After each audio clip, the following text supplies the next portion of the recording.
So Meghan Markle, perhaps one of the most tone-deaf elitists of the 21st century, decides to dress herself in thousands of dollars worth of clothing and jewelry. And to do what, you ask? Why, to visit a homeless charity in LA, of course. Now, for those of you who aren't huge history buffs, Madame Deficit was the name coined for Marie Antoinette back in the day in France, where the French mistakenly blamed her for all of the financial strife that the entire country essentially was suffering from at the time. I'm planning on making an entire video about Marie Antoinette sometime in the near future. I'm just waiting for a few things to arrive in the mail to dispel these nasty rumors that have, been passed along down the centuries that, if believable, would equate her to Meghan Markle today. So I hope you're all keen for some royal history, because I'm a huge fan and I'm planning on dabbling in that in the channel. So yeah, stay tuned. So last Wednesday, after the announcement that her mixed race children are indeed prince and princess of the racist, vile, evil royal family, she was out in honor of her own publicity. Wait, did I say that out loud? Oh, my bad. I meant in honor of International Women's Day. LA's resident Cheshire Cat was spotted at Harvest Home, which is an LA-based charity that looks after homeless pregnant women in LA.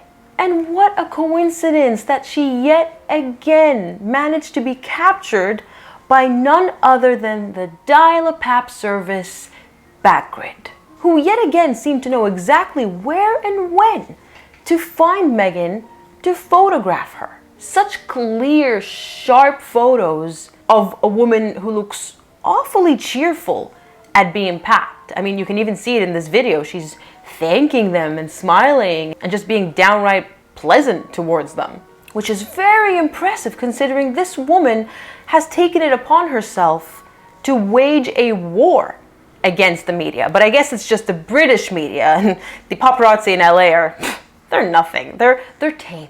What's most noteworthy to me is the complete lack of a commotion around her. And contrast that with how Catherine and Princess Diana were hounded by the paparazzi every single time they were ever seen outdoors. Kind of like how Harry feared for his life back in 2021 as he was departing the Well Child Awards and no one was chasing him. Or why am I even going that far back in the past? The Netflix docuseries where they're both sitting in the back of a car imagining a paparazzi chase. I mean, why else would they have had to use fake footage from other events like Harry Potter premieres in their Netflix docuseries to pretend to pass off that footage as though it was their life, as though they were the ones at the center of that camera hurricane? Well, this, ladies and gentlemen, is the reality of the situation. No one's there, and Meghan's happy and grateful for the few paparazzos who managed to be there, and who obviously got paid a very handsome sum. It's funny how they always manage to pap her at the best time. When she's all done up, she's all dressed to the nines, and basically camera ready. Oh, and almost always when she happens to be going to dine, at a very swanky hotspot, or when she decides to cosplay as a humanitarian for the day. I mean, forgive me if I'm mistaken, but genuine paparazzi shots seem to be less flattering for celebrities. I've seen plenty of them, God knows, over the internet. But you just can't seem to find a single one of those of Meghan Markle, can you? And speaking of being dressed to the nines, this brings us to the main topic of this video. It turns out that Meghan welcomes the backlash that she claims she so despises. Because, as I mentioned earlier in the video, for this visit to a homeless charity where she probably met homeless women, she decides to deck herself in designer clothing head to toe. Literally. I'm talking Valentino sunglasses, Valentino mules, a Max Mara freaking coat that costs more than most people make in half a year. And to top it all off, she had a 5,890 pound Chanel bag that she took with her to this homeless charity. And this isn't the first time she's done this either. In fact, I would say it's fast becoming a trend of hers, isn't it? It's almost like she thinks she'll spontaneously combust if she ever were to put on a basic pair of jeans that actually cost, something affordable and believable. Because some of these things that these celebrities wear, they put on a white t-shirt and it costs $600 and you go, why? Is it spun from the hair of angels? Remember her 2021 visit to Harlem? Complete with Netflix cameras in tow, of course, where she spent time promoting her book with some of the most disadvantaged children in the entire country. And very much like in this instance, was decked head to toe in, yet again, thousands of dollars worth of clothing and of course jewelry. Or how about her 2016 visit to Rwanda before she met Harry, with her camera crew and her hair and makeup team and an endless change of clothing, all so that she could curate the photos and post them to her socials in an effort to further her latest project at the time of becoming a humanitarian.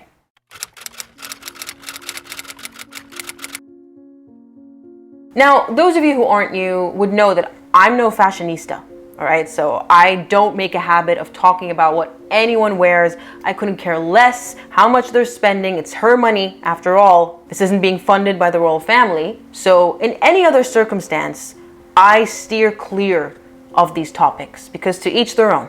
But when it comes to this sickening brand of pretend humanitarianism, of cosplaying as a humanitarian, and when you see the masses fall for it, singing these elites' praises, applauding them for their humanity, or what I like to call a glorified photo op and PR stunt, it becomes really hard not to speak up. Because you look around and you start to wonder, when you see these comments of praise, are we actually that blind? Are we actually that gullible that we would fall so easily for this nonsense? And when it comes to this brand of humanitarianism, also known as fake humanitarianism, no one personifies it as well as Meghan Markle. She knows exactly what she's doing. Every outfit, every piece of jewelry, every strand of hair is carefully curated, all in furtherance of one and only one goal: her image. After all, what kind of a humanitarian makes a living out of trashing and lying and disparaging their own family?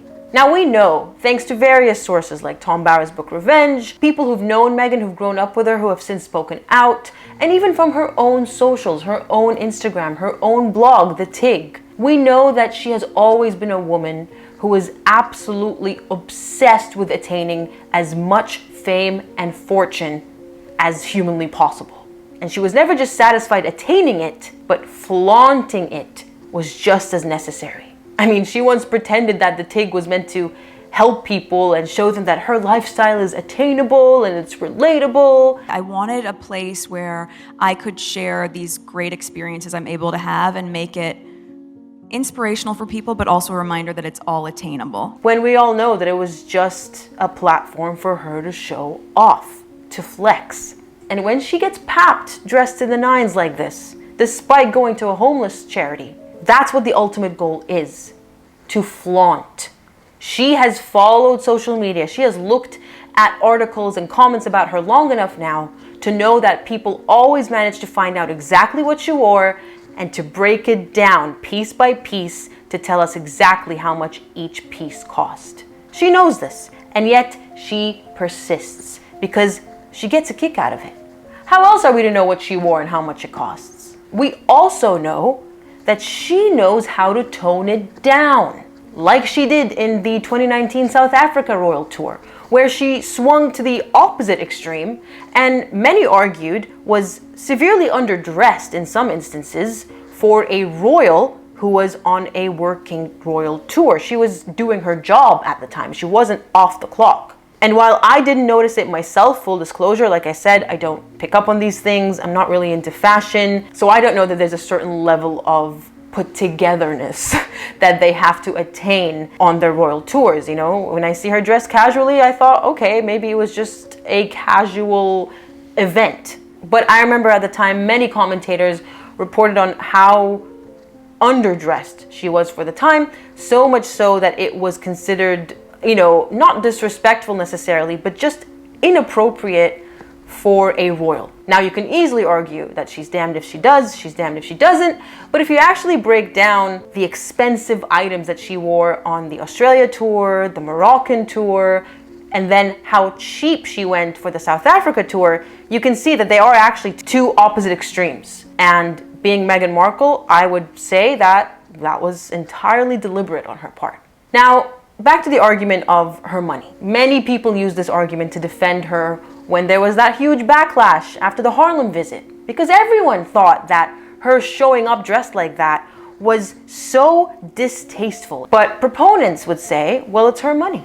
She can do as she pleases. And yes, on face value, that's a valid argument. But like I said, just because you can do something doesn't mean you should do it. And let's say that the Harlem incident was just complete, ignorance on her part. She didn't think it through, which is so out of character for Meghan Markle. Like I said, she thinks through everything. It's like the author of the Cut interview said, she talks like she has a producer in her head telling her what to say. This is the kind of woman we're dealing with here. So nothing is done out of ignorance.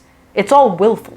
But let's say, purely for the sake of argument, that it was an innocent mistake. She's aware of the backlash. We know this because of the Netflix docuseries, where she brings up article after article and makes it very obvious that she keeps tabs on everything that is said about her online. And yet she persisted. And then she has the audacity to cry and complain of how unfair the world is when the media picks up on the fact that she was grossly overdressed, almost to the point of vulgarity when you think about where she was going, even though it's a very justified criticism, if you ask me. Would it really hurt for her to dress appropriately for the occasion? If she were just purely going out to have lunch at a very swanky establishment, of course she can dress to the nines. Why not? But the homeless shelter was not a place for her to flaunt her wealth. Does she not have a second's thought to the women there who couldn't even make the overall value of what she's wearing all together in an entire lifetime? There are photos of her from the past, before she met Harry, where she visited a soup kitchen once in Canada, and she was dressed appropriately for the occasion. So again, further proof that she knows the right thing to do. She knows how it's done. She's done it before, because she had swanky, fancy clothes when she was an actress. She didn't wear one of those to the soup kitchen. And she alleges that her mother took her to soup kitchens in LA and took her to see the homeless during her childhood, which to me sounds eerily familiar to Diana's story with Harry and William, where she took them to see the homeless, to see the underprivileged, to understand how privileged they are, but also to keep them humble. So whether Meghan's story is just a straight up copy of that or true, I guess we'll never know. But the point is, this is a woman who prides herself upon being humanitarian, upon being someone who grew up wanting to help people, being aware of their plight. And you take an almost 11,000 Australian dollar Chanel bag, a 6,000 pound Chanel bag, to visit these homeless women. It just doesn't make any sense other than pure vulgarity and a despicable level of tone deafness. Look at the other extreme, William and Catherine. And I normally don't like comparing the two, right? Because I think William and Catherine are in a completely different realm to Meghan and Harry, so there's no point comparing them. But William and Catherine are now billionaires. Ever since William inherited the Duchy of Cornwall from his father, they have become billionaires. But when you look at them, and I'm not talking necessarily in engagements, but even in engagements where Catherine recycles things that she wore from decades ago. When you look at them shopping with their children, getting ready for school, you wouldn't even know that they were that well off because they come across as humble. And that's what Meghan Markle is entirely lacking in. And that's what makes her the true Madame Deficit. It was unfair to call Marie Antoinette Madame Deficit, but Meghan Markle, with this behavior that we're seeing, where she's rubbing her wealth in the faces of homeless people, or in Harlem's case, orphaned, disadvantaged children. I think the last thing that we could use to describe this woman is humble. And aside from grossly inappropriate fashion choices, when you consider that this woman, instead of visiting her father who had just been struck down by a stroke last year, decided to go to Uvalde, where no one dared show their faces, no other celebrities have done what she has done, to pay her respects to the children in that tragedy. I submit to you that that is all the proof you need. That this is all about showmanship. This is cosplaying. She showed up with her own team of cameras to pay her respects to dead children. I mean, how low can this woman sink? Based off the trajectory she's going in, I think we all know that nothing is too low for Meghan Markle. The optics are bad. And yet, after Harlem, after Uvalde, and now after this, she persists, gleefully, happily, with the knowledge and certainty now that her children are prince and princess. She has well and truly got it in the bag forever. And to top it all off, there are now rumors that the Tig, her old blog, is apparently going to be relaunched soon. Yeah, because that's exactly what the world needs right now during a horrific recession. Yet another platform for her to flaunt all of her wealth and privilege under the guise of being a relatable and attainable lifestyle that we can all hope to emulate. What a scheme. Pretend to shut everything down to infiltrate the most exclusive family on the planet, or one of, I should say, only to turn on said family and go back to the projects that you shut down and find yourself exactly where you started. Except this time, the Tig will actually be a global platform with millions of hits, generating millions in revenue, but not because of Meghan Markle, because that didn't happen the first time around when it was just Meghan Markle. It's because she's now relevant. Just one more thing for her to thank the royal family for. Except, she always likes to go in opposite extremes and do the exact opposite. Anyways, I've got a cleaning appointment with my dentist, so fun times for me. Just kidding. I hate dentists. Bye.